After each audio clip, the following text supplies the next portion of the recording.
Привет, друзья! Армия Китая опубликовала кадры учений с применением бортового вооружения ударным БПЛА Twin-Tailed Scorpion A. Дрон TW-328A компании Tenden представляет собой увеличенную версию БПЛА TB-001. Дрону добавили третий двигатель, и максимальная взлетная масса у него стала 3250 кг.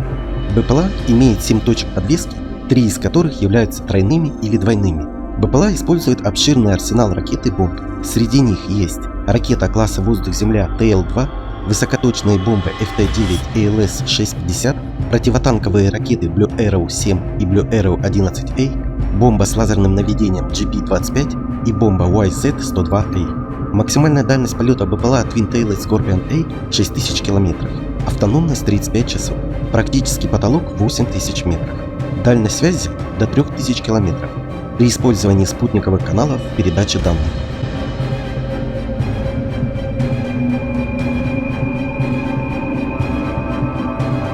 На этом на сегодня все. Друзья, спасибо за просмотр и помощь каналу. Мы осветим все.